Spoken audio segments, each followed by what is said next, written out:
Okay, so we're good now. Let's try it again. Okay. Hi, everyone. Welcome back to another episode of The Superficial Spirit, here to inspire the masses and change the world one episode at a time. And joining us today, he's muscly and memorable. It's Derek. Hi, everyone. And it's a me. How awkward. Check some audio. And she's never been abducted, but it's not for lack of trying. It's Jessica. Hey. This is my. I think I definitely wished for that. Yeah, me too. It's my RuPaul inspiration. How's everybody doing today? Good. It makes me feel like I have to think of some sort of like RuPaul-esque sort of comeback. Like, I just want to eat your hair, RuPaul. It looks like noodles. You know, some bullshit like that. It looks like noodles. The celebrity guest. This is what came to my head. You know, the celebrity guest always says something weird and simping for RuPaul. You look like a snack. I just want to shove up my ass. You know, stuff like that. God. Well, you know, if we keep doing this type of introduction, then we can, you know, start to think about it, start to plan it.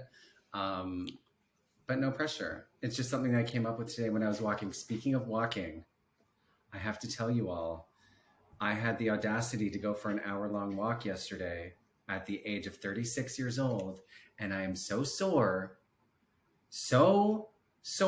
My whole body is like my hips, my back. We went to the butcher to get some meat, sorry, vegans. And I was like, I had to stop on the street to do like, to like bend over and touch my toes because I was in so much pain. Also, I've been going to the gym like 5 days a week in the morning, like a freakazoid. So I'm scared that like, did I hurt myself already? Derek, you'll probably have insight into this. Or am I just old? Like I feel yesterday I didn't fucking do anything.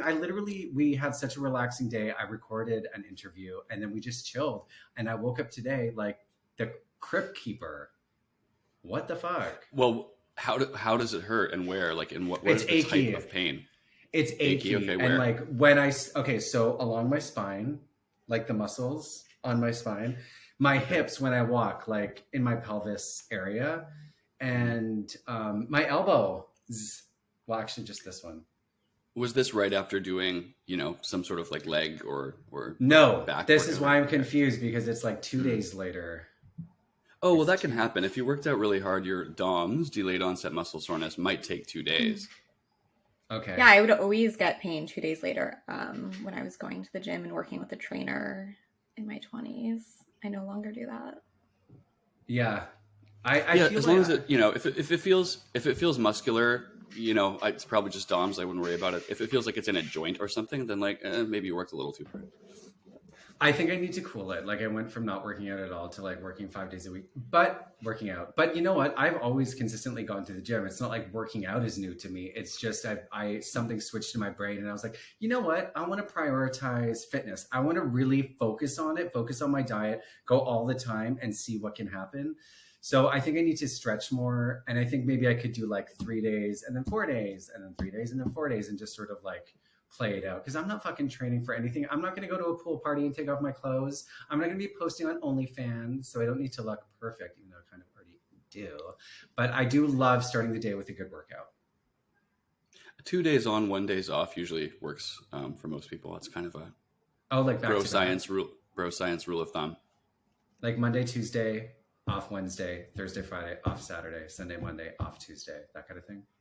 Yeah. Okay. Well, let's try it out. I'll let you know. I was in a lot of pain. I wanted to start off today by saying, please feel sorry for me. I had 2 cookies before we started, so YOLO.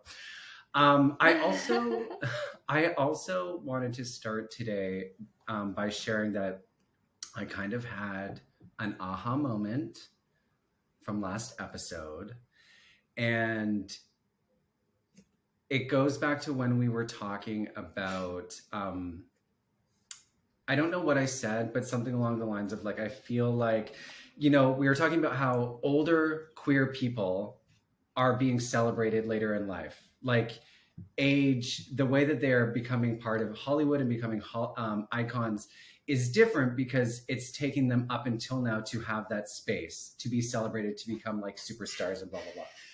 And I think I mentioned that I felt, and a lot of queer people feel like if you don't do everything you want by the age of like 25, then you're not going to be a success. And Derek, you said to me, no, you shouldn't stop following your dreams because like the time is now. Like things can happen all the time.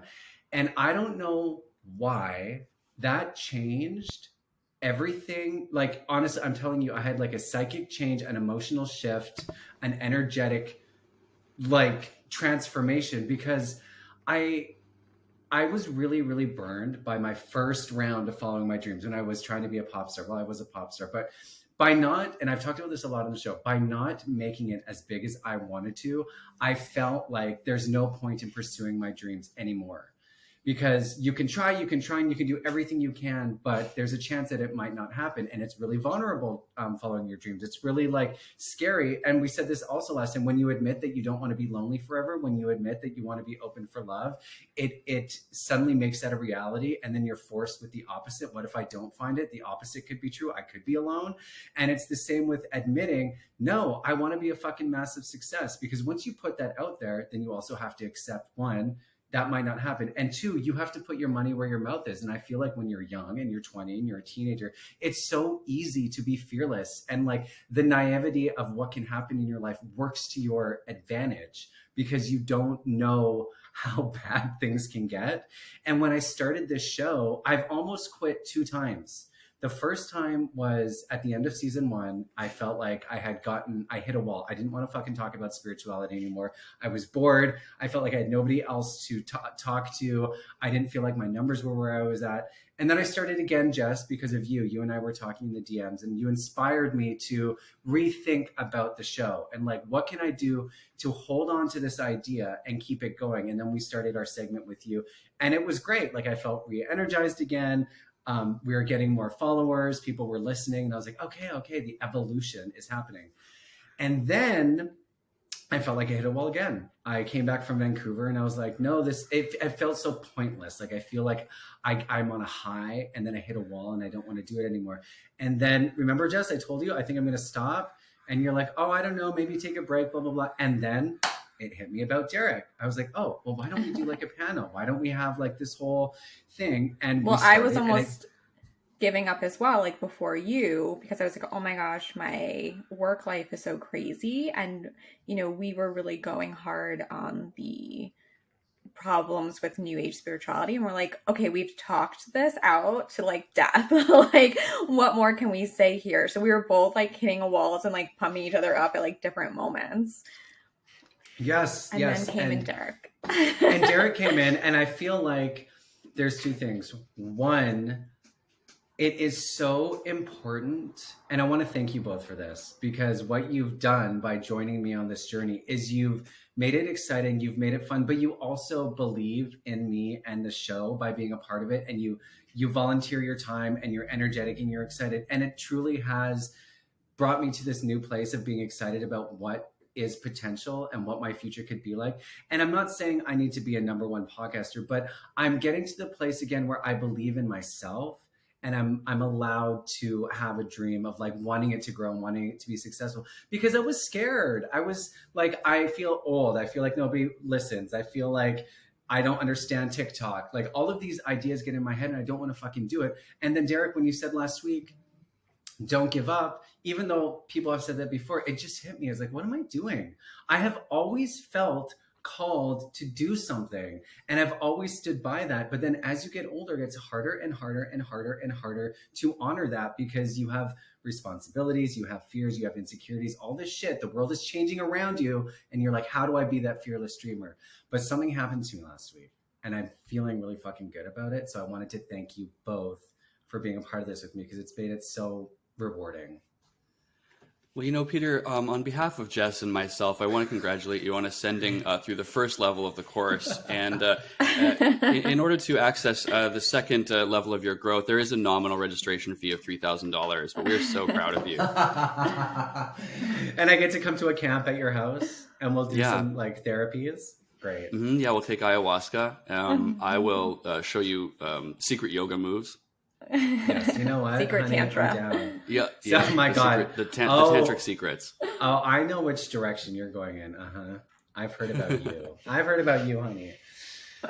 So and like piggybacking on that, been like social media. You know, I hate social media, but I don't hate it. I'm intimidated by it. I'm scared of looking stupid. I'm scared of failing. Is ultimately what it is. Well, and does everyone think their audience has to be like young people who we always see as like what, like more hip? This is an old person word. Like, you know, I don't know. Like, I do feel like our podcast is a millennial podcast. Yes, you know, it it's is a millennial for probably podcast. people that are more so our age, because I was shocked when I, you know, first encountered you. I was like, wait, we're almost the same age. Yes, you're younger. And we kind of went through the same like new age spiritual hypnosis throughout like most of our life. Like, oh my God, I'm not the only one. And then I'm seeing through other followers I have that there's so many people around our age that kind of got, you know, into the same mindset and swooped into the same, I don't know, just the same things of like, I'm spiritual, not religious, and all that thing, all those things we were talking about you know, so many episodes before. So yeah, it's like, I think you can still be a star for like millennials and above. Me fucking too. And it's like the difference is like, I mean, and I'm talking about the difference of when you go into a creative project, there's a big difference between, oh yeah, I'm gonna do it and I'm gonna see what happens, versus I believe in this and I'm gonna work hard to make it happen. Those are two very different things. And when you talk about manifesting, I still inside of me believe that if it doesn't happen instantly or easily, that it's not going to happen. But then I'm like, wait a second, do you know why we consume the same celebrities, the same influencers, the same thing? Because there's money. People are backed by millions and millions of dollars and lots of resources, and people focus on fucking social media so that they have a strong brand and that people like them. Like, you can't half-ass want something and expect like the full meal deal results if you're not willing to like really, really focus on it and make it the best it can be. And I think letting go of the instant gratification thing is still something I work on, because I'm like, well, if 10,000 people aren't listening right away, then obviously nobody cares. Makes Yeah, I no mean, sense. I had to say that to you because I'm 33, and if it's over for me, like, I still have dreams, right? So whether or not it's true, Peter, and I'm sorry to like take back the inspiration a little bit, but whether or not it's true, I have to say that, because otherwise I will despair. You know what I mean? But I do believe that. I have to, right? I have to, because there's still stuff that I want to do. I still have creative dreams. But it is true. You can accomplish things at all times. Like, Yeah. we see it. We see examples of it. It's not easy. I think this is the thing too, is like, what do you equate success or dreams coming true as? Is it being at the tippy top pinnacle of success and being the number one thing? Or is it just feeling fulfilled? Like, you have to build out what success looks like and then work backwards. And like, my sales job really helps me with this, because if you have a quota, I have to sell $1 million a month. How am I going to do that? You start at $1 million and you work your way back. And I'm like, wait, why can't I do that with anything? Why is it more practical for me to do that in a day job, but it's not in my creative endeavors? Why? Mm-hmm. Yeah. Well, we just can't lay down and die either. Like, what are you going to do? Exactly. You know? We have to fight. Okay, I'm going to check that one off my list. Thank you. Derek, you saw the movie Bros. Yes. Yeah, it was really, really funny. Much more funny than I expected it to be. And I did expect it to be funny. But yeah, like you said, there were so many little details that I found just so relatable. And it's like, they were so little and so fleeting that I was like, wow, how did you cram this in there and manage to get everything so, accurate? So that was kind of amazing.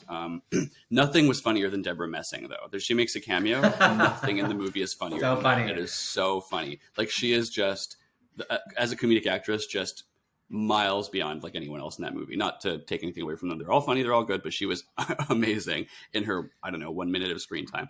But there were two things that I found the most relatable more than anything else. And those were the parts that took place, a couple of the parts that took place in the clubs. And one of them was that the little circuit gay with the fan who dances up to you and goes, "Why aren't you smiling? You should dance," because I'm the guy that happens to. That always happens to me. And I feel like, can I just enjoy myself in the way that I am? And like, without you like telling me how to correctly perform my enjoyment for you, like I'm having a good time. You don't have to help. There's always that obnoxious guy that comes, "Why is she dancing?" I'm fine. But then the other thing was, the way that the movie that the club scene kind of starts with, you know, the main character, Billy Eichner, and some friend in the club on the balcony, kind of talking shit about all the like muscle gays they see below in like the dance floor.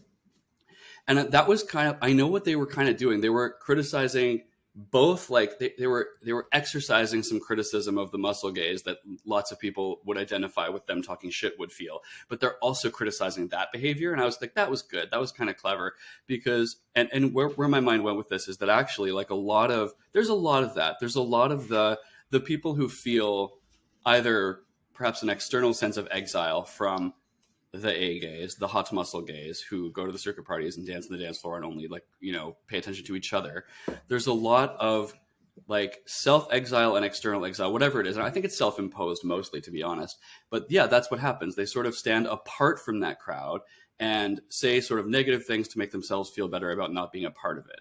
And that's something that's always really bothered me, because in my experience, like, a lot of this exile is self-imposed, because the reason I know this is because when I've been on the dance floor as a part of the crowd that gets judged, I do see people who don't fit the stereotypical beauty standards having a good time. So it can't be possible that if you don't fit the stereotypical beauty standards and you're not a white muscle gay, it can't be possible that it's not open to you at all to enjoy yourself in that place. So like, it's got to be, if you're standing back and prejudging and projecting onto a group of people what you think they're going to think about you, you've already lost. Like, that's your problem, you know? Mm-hmm. And I see that a lot. I think that people who do that, the standing back and judging and projecting the negative judgments they think people will have about them, that's just very self-limiting. And I wish it was something gays wouldn't do, because you're actually doing the thing that you're criticizing other people for doing. You're judging a group of people based on the way they look, because you think that's what they're going to do to you. So it's very much that, like, you know, if I say it about you, you know, I'm protected from any feelings I'll have about you doing it to me, you know, and I'm going to do it preemptively. That's just always been something that bothered me. So I related to that quite a bit. I talked about this, I think, Derek, the first time you were on the show. I asked you, you know, like, are you only attracted to guys with muscles? Are you only into, like, what do you think about, you know, the dynamics of inner gay groups, like twinks, muscle people, blah, blah, blah. And I agree. Like, when I was a party twink, I partied at the circuit parties. I was a fucking mess. I was on the dance floor. I had fun. I still felt insecure, but like, yeah, of course we project, and there's that like lack of self-awareness generally of like just assuming people aren't going to like you because they don't want to fuck you. But this also goes back to like, why is that the bar? Why is it like we can only be around people who want to have sex with us? Why can't we just like have fun because we all like the same shows, or we all like the same fucking, you know, there's some connection other than just fucking sex, which is hard to find in the gay community. Yeah, exactly. I think, you know, the idea of thinking that you have to be sexually desired in order to have a good time, like dancing and listening to music, is kind of odd. Certainly, like, there's a lot of that going on. Certainly a lot of, probably 90% of the people there are going with that intention, to see and to be seen, right? And to, like, you know, examine their sort of sexual opportunities for that evening or whatever. But, you know, that's, you know, it's not the only, lots of people don't, I don't know. It's not the only thing to do. And it's not, you know, if that's all that you want, then just don't be in that space, right? If you want to be there and talk shit about the people who are enjoying it, then you just shouldn't be there if that's not what you want. Yeah, go. But truly, you can be there without wanting that. Yeah. Yeah, I agree. I agree. There has to be some introspection. People have to look inside and figure out what it is that we've talked about this before. Like, your feelings aren't facts. Just because somebody's making you feel sad or insecure or whatever doesn't mean that that's their intention, and they don't owe you fucking anything. And I do that all the time still, actually. I have to like, I have to really stop myself when I think like that guy who I think is super hot is probably a bitch. Because this happened to me yesterday, right? I, you know, there's somebody who's always really nice to me that every time I see them, I'm just like, I'm not even gonna look at him because like, I think he must be like mean, but he never is, right? Whenever we have a passing interaction, I'm like, oh, he's so nice. Why am I like this? Exactly. You got to put yourself out there a little bit. Yeah. I watched, so after the episode last week, a friend of mine called me and he was like, I can't believe that you liked Bros. That was the worst movie, blah, blah, blah, blah, blah. And I'm like, okay. He had some beef. He didn't like the lead character. He thought that it was like bringing us back 10 years, blah, blah, blah. But he's like, you should watch Fire Island, which is another queer rom-com. Similar story, you know, insecure guy goes for good looking guy, but it's a different kind of, it's a different kind of tone. Like, they go to Fire Island, but the main group is like young, super diverse, party gays. And then they're trying to infiltrate like the muscle gays. Like, again, we're like, there's been 2 fucking movies and we're already seeing the same storyline over and over again. But it was like more endearing. I felt like they focused more on the relationships between the gay friends, and they included more drug talk, which I appreciate because I think drugs are a big part of the gay community. Good and bad. Like, they were like, let's just go get fucked up. Like, they did a really good job of showing the dynamics of how we celebrate each other and what our friendships mean to each other and what is considered norm. Like, before they go out, they're like, I'm gonna do G, I'm gonna do K, I'm gonna do fucking Adderall and mushrooms because that's just like Molly. And like, I've had those conversations, I've seen that. And then going to the club and your friend getting too fucked up, like, that part I thought that they did really well. And it ends with like a Hollywood ending. Sorry, spoiler alert. But I thought they were both good for different reasons. And I think the gay community is so outraged every time there's something released because we want so desperately to be represented exactly the way that we feel we are. And when I remember when I was performing all the time in Vancouver, people were they hated me. They thought it was fucking nasty because I was just like a very small part of what the gay community is. And I think we so badly want every piece of content to go out there to be perfect and to have no flaws and to just be like, this is the gay story. It represents everybody perfectly. There is no flaws. But like, fuck, that's not realistic. And we're allowed to have point of views. There are allowed to be different interpretations of what a love story is and what a party scene is and what fucking Pride is about. Like, we are diverse. We are just human beings, human first. Hello. Yeah, I love that. This crossed my mind the other day too, because I saw on Instagram someone who runs a business was sharing message DMs they had gotten criticisms of how their models only like look, you know, a particular way at the, you know, standard of beauty. And so first of all, that wasn't true. I took one look at the business's page and I could see like twink body types and people of color represented. So I was like, okay, so whatever this person's the several people whose problem is that are DMing him that this isn't representative enough, clearly are just not seeing their specific body type represented. So I just kind of thought like, it's not everyone's job to be all things to all people. And it's certainly not the job of a business trying to make money to do that. There's a weird entitlement. And I see what you're saying, Peter, because we've had so little that we want everything that feels like it's for us to really be for me, you know? Yes. But it's just not the job of all media. No, it's not. It's not. And how boring is that? Like, we want diversity in storytelling too, not just like the gay rom-com stamp. That's a million. Yeah, there's a real mistake. There's a real mistake in understanding LGBT or gay media as a blanket to serve all of us. And we're just too diverse for that, right? Yeah. Media has a particular audience it's trying to interpolate. Media is speaking to a particular audience. Sometimes it's a relatively large one, sometimes it's not. And right now, we, you know, gay, queer, LGBTQ plus, IA, all that, we're not getting a nearly a narrow enough set of stories told to us. So we start to kind of we are falling to the trap of thinking this must be for us all, because not all of it can be. It's not possible. Yeah. Yeah, lots coming up for me. to Derek when you said like self-imposed exile. It's like so many people go through this because I really own up to being like a super judgy person on like certain things. I'm not like judging absolutely everyone I see, but I think I'm like pretty judgy. But I also feel like everyone hates me. And I think it like cycles in my head because I'm like, well, I know how much I'm judging people in my head, and they're probably doing the same to me. And I don't look like the standard beauty either, whatever American standard of beauty is for women. So I just do feel like, you know, that kind of gets to me and makes me go into more self-imposed exile, as you said. So yeah, it's like, I feel like one time my therapist was like, you know, you're so worried people are thinking that. Like, do you think that about them? I'm like, yeah, I do. It was a certain thing about like work and stuff. Like, oh, do you feel bad for them? I'm like, yeah, like I think about that about other people. So they must be thinking that about other people and me included. Yeah. So yeah, I feel like everyone goes through these thoughts and cycles, and yeah, I don't know. I'm just reflecting a lot on what you said because I do think it relates to a lot of people.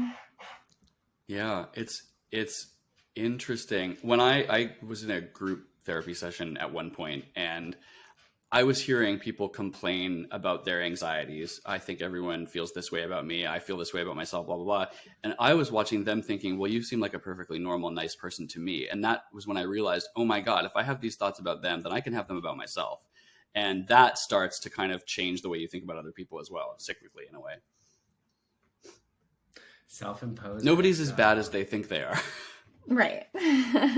Well, and the other mistake I think that sort of ties into the sort of party topic self-exile thing. The mistake is thinking that like if somebody does have or express that negative thought that's bouncing around in your own head about yourself, if they do express that to you, the mistake is thinking that's the end of the world. Like, so what if this one person out of all the many thousands that you know in your personal life has a negative thought about you? And, you know, it's not devastating.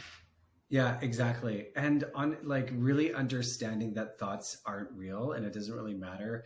Just because somebody thinks something doesn't mean it's true. One thing that I thought they did well in Fire Island is there's two best friends and one of them is like, you know, don't let them hurt you. Like, if he doesn't like you, just go find someone else. And like, you know, you need to do you and, you know, fuck the pain away, basically. And his friend was like, no, wait, I am emotional. I do want romance. And I did like this one person and I'm allowed to be sad that they rejected me. But it's like this hypervigilance of like being a ninja with your goddamn emotions and thoughts. Like, they can't hurt me. It doesn't matter, you know, bigger and better. Fuck you if you don't like me. But like, no, we are all emotional people and it hurts to be rejected. And I think like if we all admitted that more often, maybe we could just get over that initial fear of like, do you like me? Do you like me? Do you like me? Do you like me? And just have a good time. Yeah. I'm just thinking about how sometimes someone will kind of pull you in a little bit deeper than that and it's harder. You know, like someone will kind of recently I felt I was led on a little bit. Right. So it's hard to kind of be almost getting signals that like, actually it's safe to invest a little bit here and then have that kind of pulled out from underneath you. If it's just a sort of the beginning of an interaction like that, it's easy enough to go, well, you know, I can risk something here. And if it's not, if I don't get good feedback on it, that's fine. I can pull my energy away from that. That's easier early on if you haven't been led in a little deeper, which does suck. But I think you're also saying that we can go ahead and experience those feelings. It's okay to be I was going to say that. But I was going to say, you said last episode that you finding that love in your life is really, really important. So are you willing to go through these painful experiences, dating, getting to know somebody, and getting hurt over and over and over again if it means that you get closer to that thing? Or do you get to a point where you're like, you know what? I want to be in love, but it's just not worth all the fucking drama, all the questioning, all of the being led on, and all of the pain? No, not really. I don't think I'll ever give up because I don't think that continually taking risks and having them not pay off does permanent damage to me. I just don't feel permanently damaged by it. I don't feel that I really lose anything accept the potential that experience or that connection may have held in my mind for a moment. You know, there's disappointment in that, but it doesn't cause me to have to bear scars, really, honestly. And I think that's a better approach. You know, Peter, this is something I actually learned in acting school, the acting school that we went to. The idea that if anything, you should endeavor to open yourself up more for the next time. To risk more, to be more vulnerable, right? Yeah. Rather than to shut down and put up more walls, because that never helped anyone, that's for sure. No, I agree.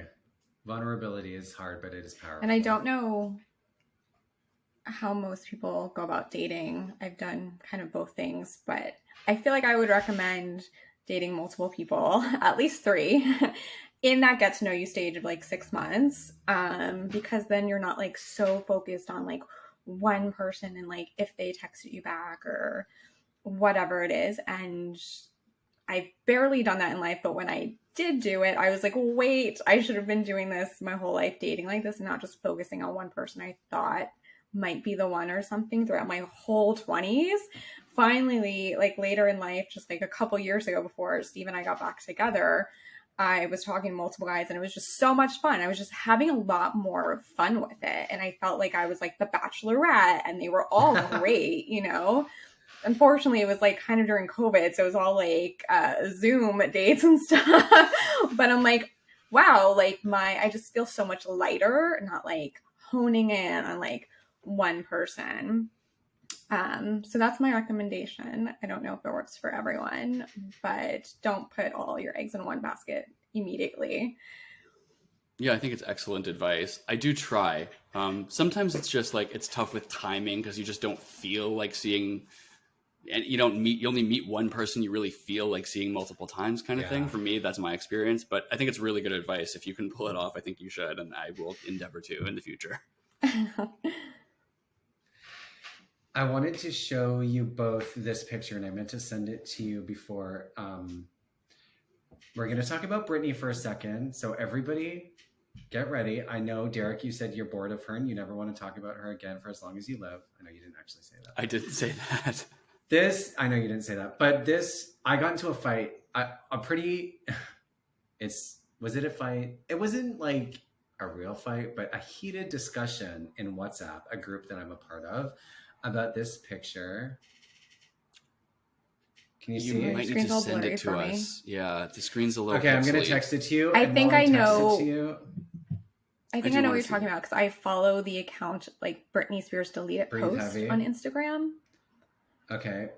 Basically, So I for the see- listeners, it's a picture of Kim Kardashian naked and a picture of Britney Spears naked. Kim Kardashian is doing a sexy selfie and Britney Spears is on the beach doing her Britney nude posting. And it says, "Why is this hot?" referring to Kim Kardashian, but this picture is concerning.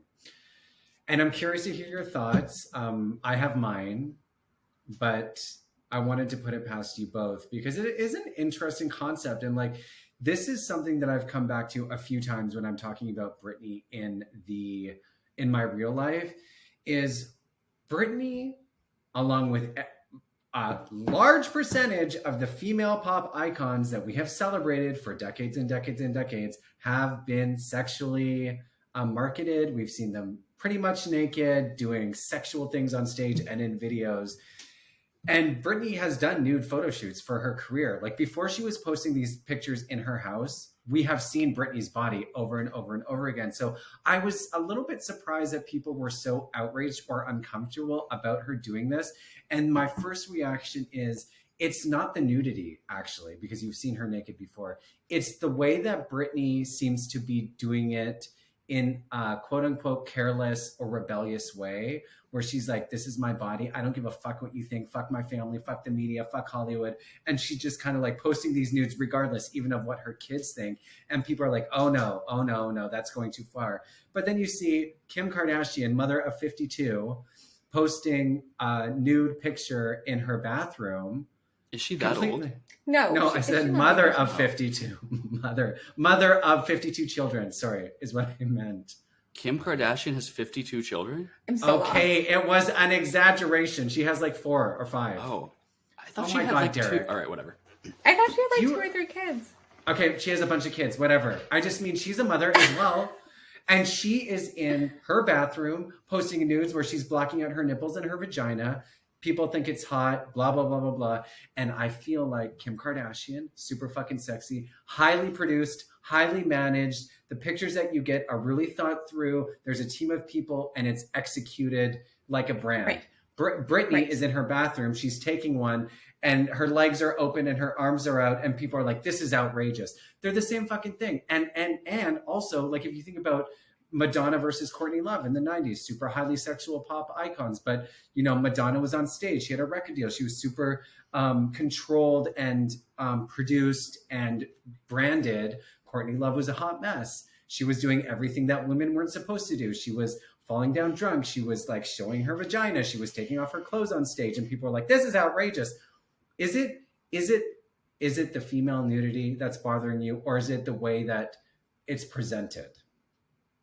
I think it's the history of what we've seen from Britney in the past 2 years, where it's like, okay, this is still getting super concerning. What beach is she on? Is that just like a public beach? Again, I think there is a difference of what you said. Kim's looks produced and somewhat, quote, like put together, where I think, again, everyone's concerned about Britney and it's just like another post, almost fully nude. Again, I saw that post on the account Britney's deleted post, and they said that picture, like, Instagram took it down for them, but they leave it up for Britney. That's a whole nother story of Instagram censoring certain accounts and then like giving Britney like slack for whatever, and then like obviously taking down other people's nude photos or the same exact photo of her. I don't know. I'm not understanding what side you're on, Peter, but I understand why that's concerning and Kim's isn't. Okay, Derek? Yeah, well, I mean, I completely agree with Jess. First thing that when I saw this picture that I thought was, who is this supposed to be? So the captions above each picture say, why is this hot, but this picture is concerning. The picture of Britney is concerning. Who's saying that and what? Like, there's no context. This seems like constructing a public fallacy. Like, who said this was hot, but this was concerning? People criticize Kim for this picture. Like, so that's one aspect of it. Who is Breathe Heavy saying it's a constructive public fallacy. No one said that. And the second part is the captions. The captions are the reason why. There's a whole context around these Britney photos of unhinged captions every time, right? She's clearly behaving impulsively and fairly erratically, and her captions are bizarre and they are concerning. So that's the answer. It's obvious. So it's Britney's nudity in the context of it's not the nudity. It's the posts and in the context what you're saying of the conservatorship and the question mark around her mental stability. Well, for some people it is the nudity, but that's the case for both pictures. And then for everyone else who isn't concerned about the nudity, because we have to be a little more specific. Who is saying this? Breathe Heavy. You must tell us. Otherwise, it's just you're making shit up. So yeah, lots of people were critical of both, or just critical of female nudity and have a problem with it. Everyone else who doesn't care about the female nudity aspect of it is completely correct in saying there's something concerning about Britney's behavior overall. And this picture is just one in a million that she posts seemingly every day, whereas Kim's is just the one and doesn't come with a pattern of erratic behavior.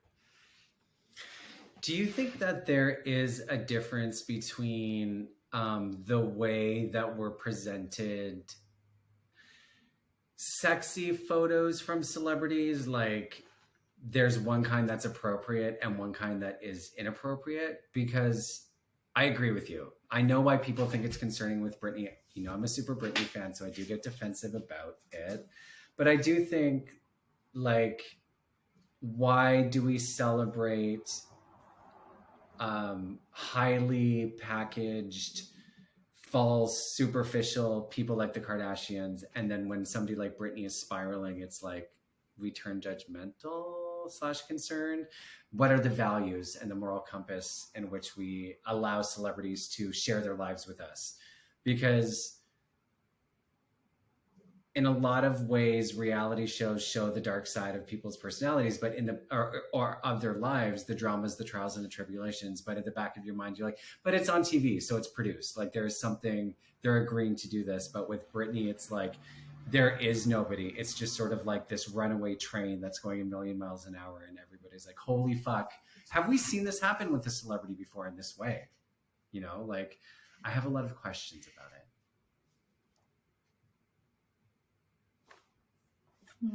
I don't know. I mean, sure, we've seen worse spiraling, right? Amy Winehouse was, you know, pretty obviously in trouble in a way that it doesn't necessarily seem like Britney is even close to, right? It's just, but I don't know that you're asking where's the line. The line is there's weird behavior. The line is, I guess it goes back to what you pattern said of an unceasing pattern of weird behavior. I guess it goes back to what you said too about the drag queens for kids. It's like you're doing like a vibe check. And to be honest, I guess every time I talk about Britney, I'm feeling more and more and more like I don't always see it clearly, because I honestly thought you guys would not be as opinion. Like I thought that you would maybe not be of the opinion that you were. Like, yeah, Kim K is naked too, and so is Britney. So what's the big deal? But now you guys are like the third person to say that, so it's a little sad. I just don't even think it's true that I don't think that's even true. Like, I don't think what Breathe Heavy is proposing is even true. I don't think I don't hear that from anyone. He's annoying anyway. He's hot, but he's annoying. Oh God, he's extremely hot, but extremely annoying. God. Didn't you talk to him in the DMs or something? I don't remember. Maybe. I have to look him up. Oh, he's like super I don't hot. remember. Okay. No, I don't think I ever did. No. Moving on from Kim K and Britney. I have lots of topics. Do you guys have one you want to bring up? Because we're at 42 minutes now. I want to make sure everybody gets a fair shot. No, I think I just wanted to download about bros. We did. Jess? Palladium Yeah, I Queen? mean, I only have the thing about Hocus Pocus. But I don't know. Oh my God, right. Hocus Pocus. Let's talk about that fucking drama. Let's go. Well, I'm not a Hocus Pocus like mega fan, so I feel like a lot of people might be or are. I can't even remember like the first movie. But I love watching all the cute new Halloween movies and stuff like that. And through my Instagram stories, I saw some people that I follow kind of doing like eye roll emojis, like, watching Hocus Pocus 2, and it's really a Hocus Wokus. And I'm just like, okay, well, like, now I'm definitely going to watch this, because what are these people talking about? And I just kind of want to also talk about the word woke has like two different relational meanings for me. So it really has more so of a meaning. I'm going to go back to, everyone knows my past of being deep into like new age spirituality. So I would see the word woke as being something bad as I was getting out of that mindset of spirituality and new age thinking, right? Because I would see kind of like guru like people, or people like leading meditations and stuff, and it's like, oh, they think they're so woke, or like I'm almost on the way to feeling like I'm so woke because I'm talking to my spirit guides and I know things and I'm kind of psychic. So that's like the bad woke to me, like, oh, I think I'm just like so knowing, you know, and I'm vegan and this and that, right? So I think that's like one type of relational woke. And then there's this other more like political one where it seems like the woke is, oh, there's people of color and gay people and lesbians, and that's so woke now, which seems like, wait, like, isn't that good to be woke? So again, two different relational meanings. So I'm like, what is my friend's, what is my friend talking about? What are these people talking about that I roll, it's so woke? So Steve and I watched the new Hocus Pocus 2, and it was super cute, and super cute that they had what are Bette Midler, Sarah Jessica, what's the other woman, like, same actresses to play everything. And I watched the whole thing and I'm like, it was great. Like, nothing seemed like so woke. They didn't like, I don't know, change all the actresses and made them all like drag queens or something, which would have been like maybe a different story, like there was drag queens in it, and it was really fun because they had this like showcase on a stage. They showed different types of couples. the main character didn't look like she was white. And I'm like, this is how the world is. And it was a great movie. And I'm like, what are these people saying? What do they mean when Yeah. it's too woke? Like, what type of person are you? So that kind of just like, now I'm like questioning my friends. I'm like, what was your problem with that? It just seems so insane. So I don't know if either of you bothered to watch it. Again, it's just like kind of a kid movie. But wondering your thoughts there. Well, I haven't seen it, but it sounded like when you were describing it a bit just now and also in the text, it sounded like they just showed drag queens existing in a Halloween costume competition on the stage for a minute. Yeah. Like, it's like, That's it. So yeah, so the whole like woke panic that conservative snowflakes are doing is they're such pussies. Like, this is the Right. most tepid representation there could be. We couldn't really even call Exactly. it representation. It's just person of color exist, drag Right. queen exist, and this is for a moment in a movie, and maybe one of the leads is ambiguously ethnic.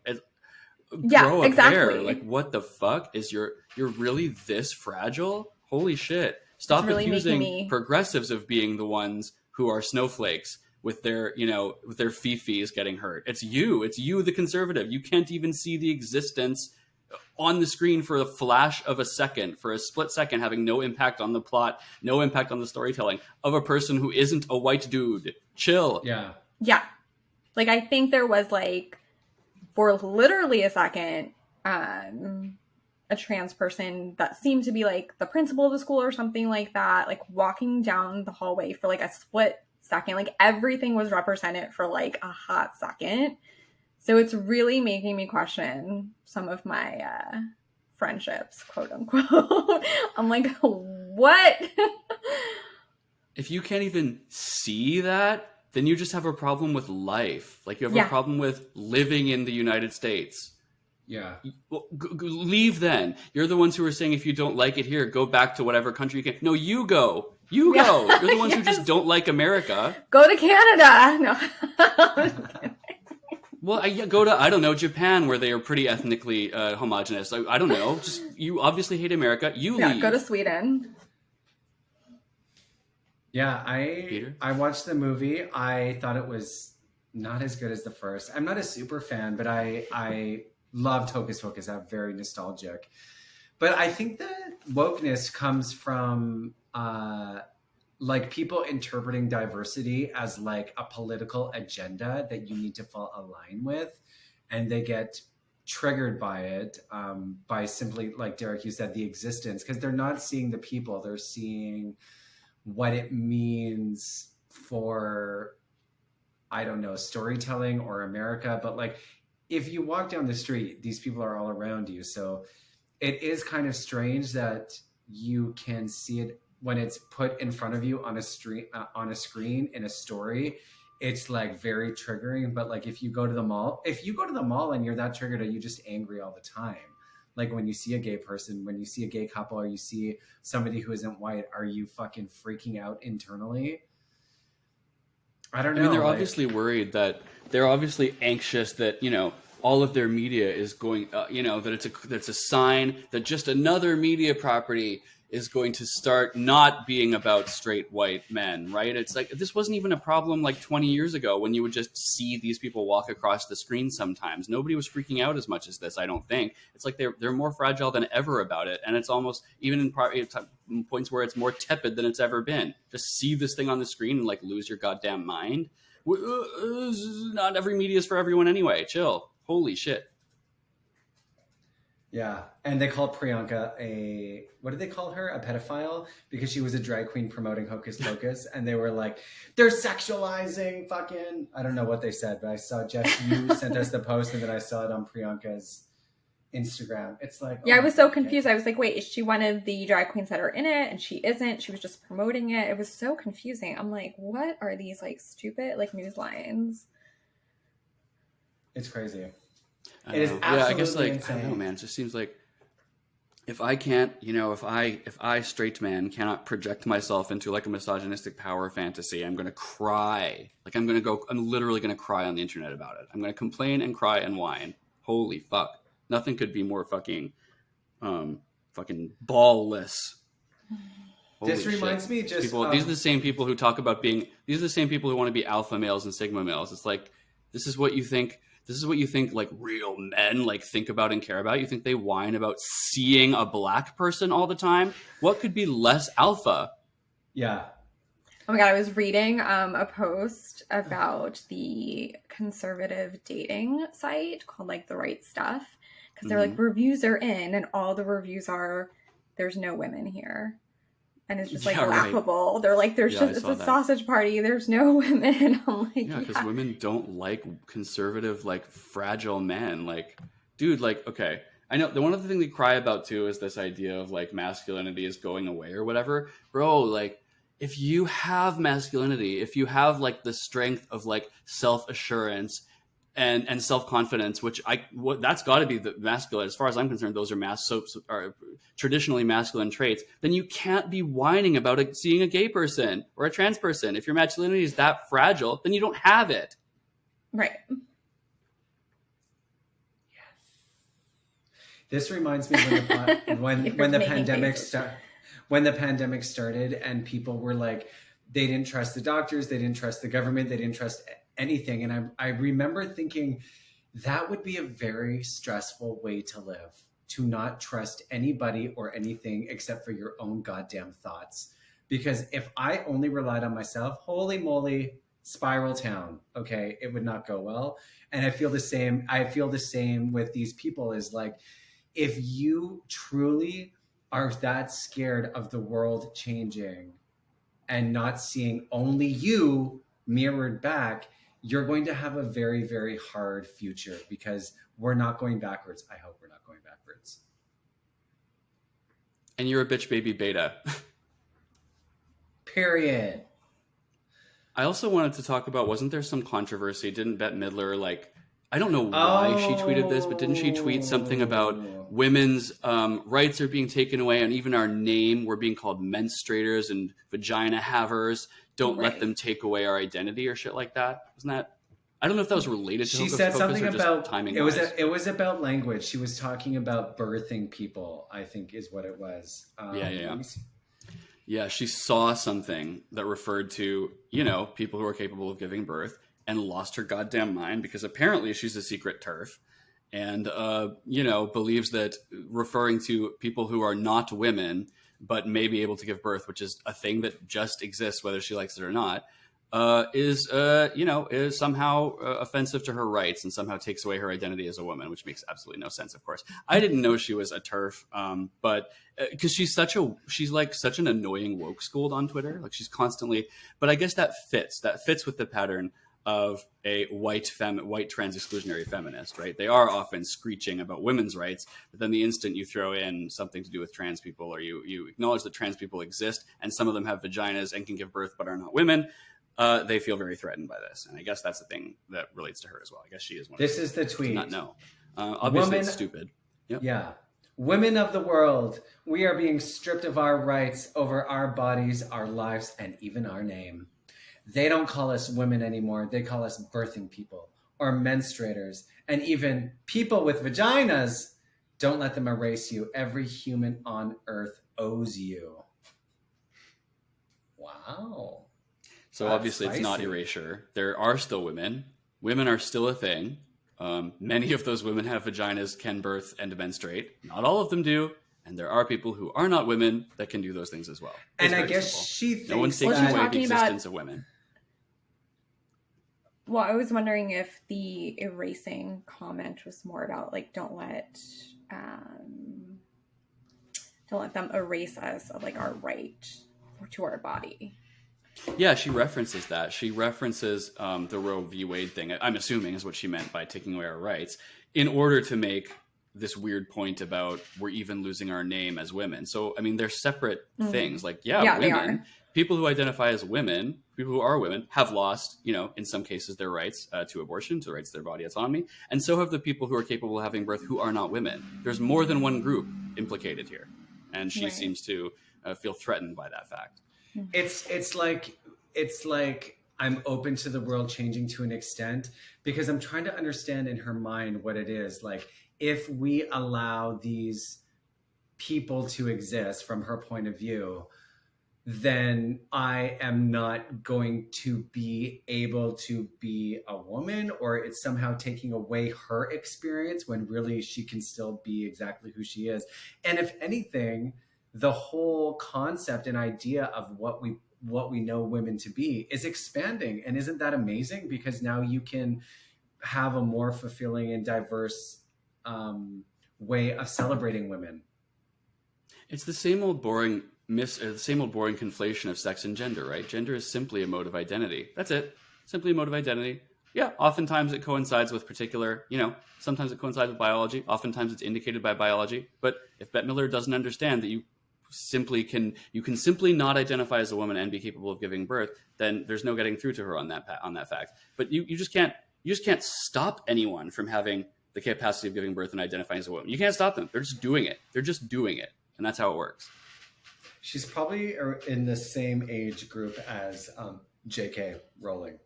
She is. There's something similar about that. Yeah, sorry, Bet. I don't think that was a good move on your part. I have a review that I would like to share. And before I do, remind everybody to please rate and review the podcast.